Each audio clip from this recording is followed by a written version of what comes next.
Hello students. So in today's class we are going to learn chapter 12 electricity of your 10th class. In this chapter we are going to discuss various concepts of the electricity such as electric current, charge, potential, voltage, Ohm's law and many more. So let's start our chapter electricity. So in today's life there is no ease without electricity. आज के time पर electricity बहुत important है. बिना electricity के हम कोई भी काम नहीं कर सकते. हमारे घरों से लेकर के बड़ी बड़ी फैक्ट्रीज़ में सारी ही चीज़ें इलेक्ट्रिसिटी से ही रन होती हैं. अगर किचन के अप्लायंस की बात करें, अपने क्लासरूम के फ़ैन लाइट की बात करें, वो सब बिना इलेक्ट्रिसिटी के वर्क नहीं कर सकती. किसी भी फैक्ट्री में कोई भी मशीन विदाउट इलेक्ट्रिसिटी वर्क नहीं कर सकती. सो इलेक्ट्रिसिटी बहुत ही इम्पॉर्टेंट चीज़ है हमारे लिए. बिना इलेक्ट्रिसिटी के हमारी नॉर्मल लाइफ आज के टाइम पर लीड करना बहुत टफ टास्क है. सो इलेक्ट्रिसिटी फिज़िक्स में किस तरह से अपना रोल प्ले करती है उसको हम देखते हैं. फर्स्ट टॉपिक जो हमें इस चैप्टर में समझना है वो है charge. So charge, what is charge? Charge is of two types. Charge positive and negative होते हैं. Positive charge and negative charge in दोनों की ही कुछ प्रॉपर्टीज़ होती हैं. जैसे कि मैग्नेट में हम जानते हैं south pole and north pole को अगर हम जोड़ना चाहें तो वो एक दूसरे को रिपेल करते हैं, लेकिन north pole and south pole एक दूसरे को अट्रैक्ट करते हैं. सेम चार्ज की भी प्रॉपर्टी होती है. जो लाइक चार्ज होते हैं वो एक दूसरे को रिपेल करते हैं, यानी कि पॉजिटिव रिपेल ईच अदर, और नेगेटिव पॉजिटिव एक दूसरे को अट्रैक्ट करते हैं. तो unlike charge attract each other. ये चार्ज की फर्स्ट प्रॉपर्टी होती है. चार्ज के फंडामेंटल्स की बात करें तो चार्ज हमने केमिस्ट्री में पढ़ा हुआ है एटम के सब एटॉमिक पार्टिकल्स के बारे में. These are electron, proton and neutron. So electron contains negative charge, proton contain positive charge and neutron is neutral. Charge के फॉर्मूले की बात करें तो चार्ज फॉर्मूला होता है Q is equal to N E. यहाँ पर Q हमारा चार्ज है, N नंबर ऑफ इलेक्ट्रॉन है एंड E हमारा चार्ज ऑन वन इलेक्ट्रॉन है, जिसकी वैल्यू 1.6 इंटू 10⁻⁻19 कूलम होती है. चार्ज की SI यूनिट कूलम है. आफ्टर चार्ज हमारा नेक्स्ट टॉपिक आता है electric current. So what is electric current? Electric current is charge flowing per unit time.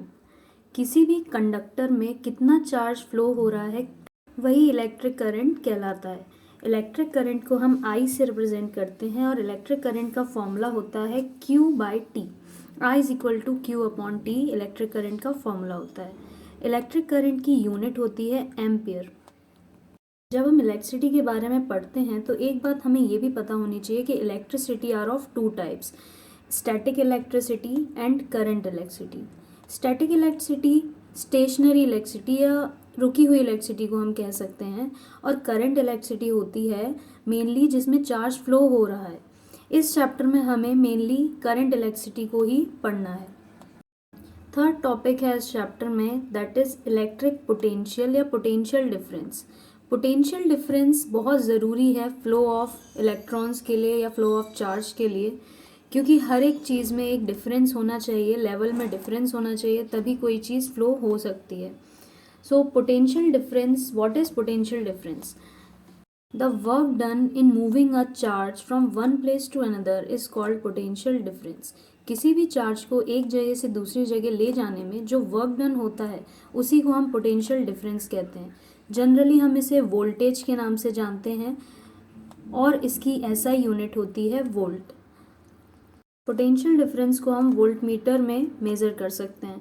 इसी तरह से करंट को हम A मीटर में मेज़र कर सकते हैं. इलेक्ट्रिसिटी चैप्टर में हमें बहुत सारी जगह पर इलेक्ट्रिक सर्किट के डायग्राम्स दिखेंगे. इलेक्ट्रिक सर्किट एक्चुअल में होता क्या है? इलेक्ट्रिक सर्किट एक सिंपल रिप्रेजेंटेशन है जिसमें हम कन्वेंशनल सिंबल्स के थ्रू चीज़ों को रिप्रेजेंट करते हैं. ये सिंबल्स आपको आपके बुक में, NCERT की बुक में मिल जाएंगे इजीली. इलेक्ट्रिक सर्किट के बाद नेक्स्ट टॉपिक है हमारा Ohm's law. So what is Ohm's law?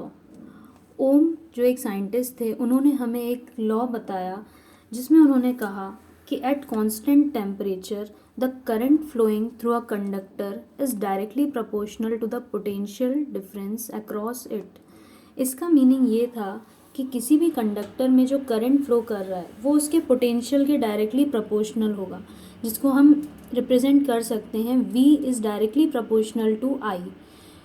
जब भी प्रोपोर्शनलिटी साइन हटाते हैं तो एक कांस्टेंट लगाते हैं इक्वल्स टू का साइन लगाने के बाद, तो हमारा रिप्रेजेंटेशन कुछ इस तरह से बन जाएगा V is equal to RI, या फिर हम इसको ऐसे भी लिख सकते हैं V is equal to IR। इस तरह से हमें पोटेंशियल का एक फॉर्मूला मिला। यहाँ पर जो R है वो एक कांस्टेंट होता है जिसको हम बोलते हैं रेजिस्टेंस, जिसकी यूनिट होती है ओम। ये रेजिस्टेंस बहुत सारे फैक्टर्स पर डिपेंड करता है, जैसे कि nature of the material, temperature, length of the wire and area of the conductor. Resistance का एक फॉर्मूला ये भी बनता है R is equal to L upon A, जहाँ पर L है length of the conductor and A है area of the cross section.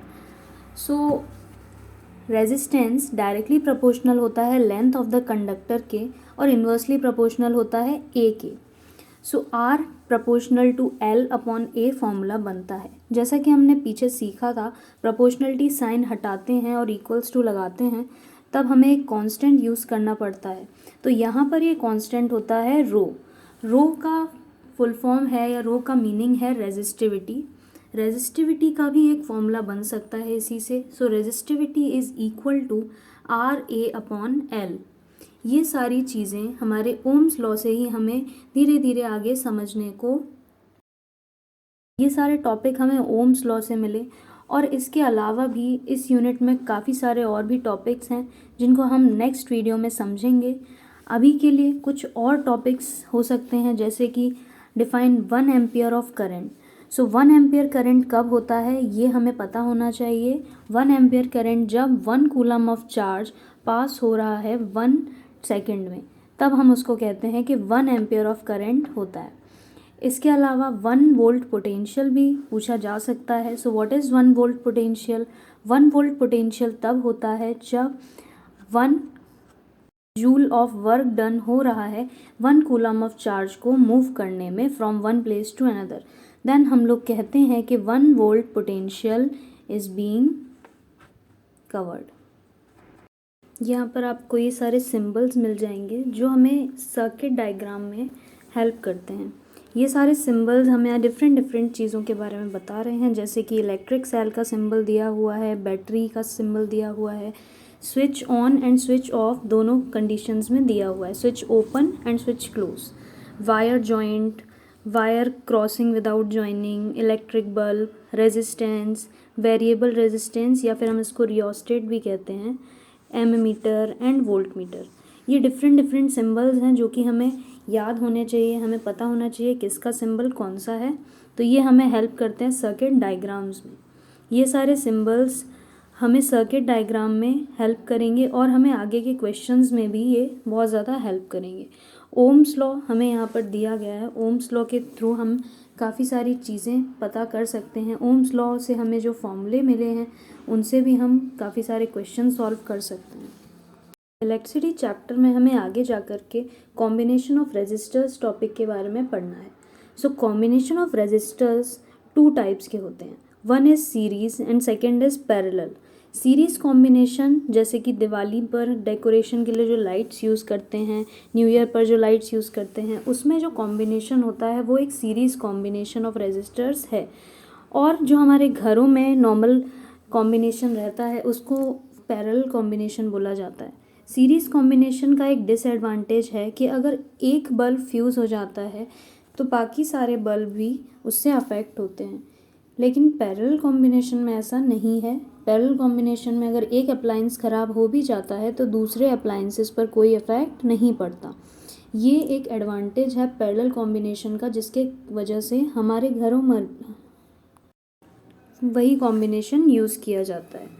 So parallel combination and series combination, इनके एक फॉर्मूले बनते हैं। सीरीज़ कॉम्बिनेशन का फॉर्मूला होता है, सपोज़ करिए अगर 3 रेजिस्टर्स हैं R1 R2 एंड R3, तो हम टोटल रेजिस्टेंस निकाल सकते हैं R1 plus R2 plus R3 से।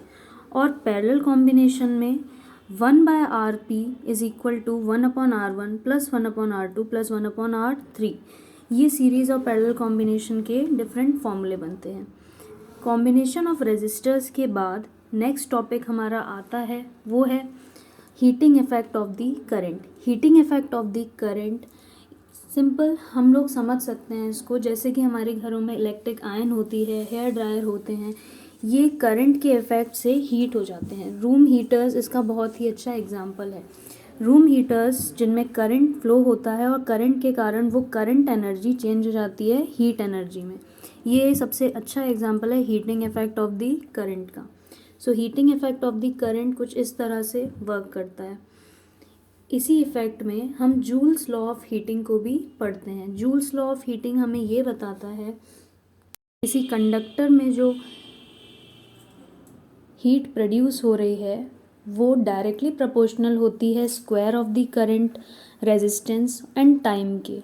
ये जूल्स लॉ ऑफ हीटिंग होता है। जूल्स लॉ ऑफ हीटिंग का फॉर्मूला बनता है H is equal to I²RT and इसकी यूनिट होती है joule, because heat is a type of energy and energy की यूनिट भी जूल होती है। तो ये हमारा जूल्स लॉ ऑफ हीटिंग होता है। इसके बाद चैप्टर में लास्ट टॉपिक है power, electric power. So power is rate of doing work and यहाँ पर इलेक्ट्रिक पावर है तो यहाँ पर सोर्स होगा इलेक्ट्रिकल एनर्जी।